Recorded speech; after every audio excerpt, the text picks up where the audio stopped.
Hello दोस्तों, हमारी आज की इस कहानी का नाम है औलाद। कौन संभालेगा ऐसी औलाद को। इससे तो अच्छा है तो बे औलाद ही रहती। अनामिका के सास ने अपना माथा पीटते हुए कहा, इसे किसी अनाथ आश्रम में दे दे। अनामिका की बड़ ननद बोली, ये मेरी बेटी है, चाहे कैसी भी हो, इसे मैं पालूंगी। अनामिका ने अपनी नन्ही से जान को अपने सीने से लगाते हुए कहा, अनामिका तुम पागल हो गई हो क्या। ये लड़की अपाहिज है, दिमाग से बिल्कुल बेकार है, इसे हमें कैसे पालेंगे।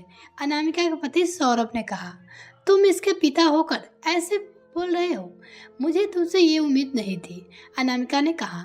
अनामिका का ससुराल उसकी अपाहिज दिमागी रूप से बीमार बच्चे को अपनाने के लिए तैयार नहीं था। अनामिका ने एक बहुत ही दृढ़ फैसला लिया। उसने सौरभ उसके घर को छोड़ दिया और अपनी बच्ची को लेकर दूसरे शहर में चली गई। उसके लिए आगे की जिंदगी बिल्कुल आसान नहीं थी।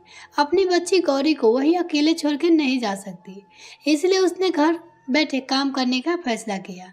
शाम को उसने अपने घर पर बच्चों को पढ़ाना शुरू किया।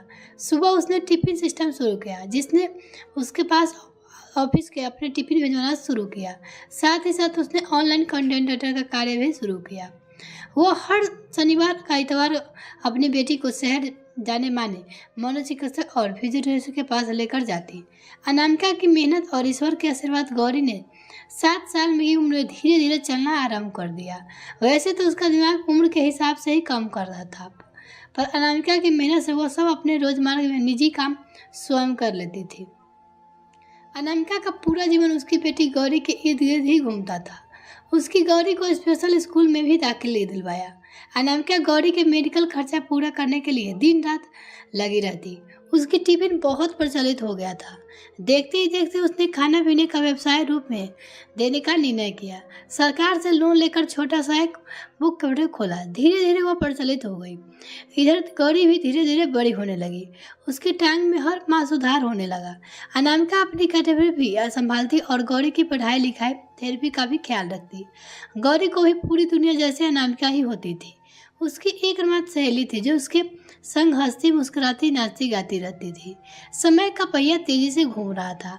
अनामिका ने एक सख्त महिला की तरह सब कुछ संभाल रखा था, पर कहीं न कहीं उसकी शरीर से होते जा रहा था।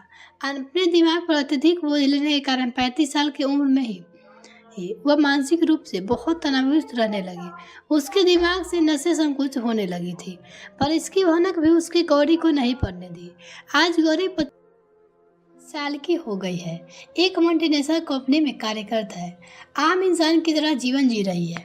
पर आज अनामिका उसके साथ होते हुए भी उसके साथ नहीं है।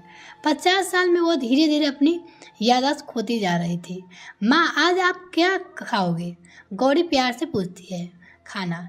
नहीं, अभी तो खाया है मैंने, शायद। अनामिका ने गलतफहमी से जवाब दिया। नहीं माँ, अभी नहीं खाया, चलो आज आप खाना बनाओ। मुझे तो आता ही नहीं है खाना बनाना, अनामिका के हाथ झिझकते हुए कहा। गौरी की आंखों में आंसू बह निकले। जो कभी हजारों लोगों के लिए खाना बनाती थी, आज कह रही है कि उन्हें खाना बनाना नहीं आता।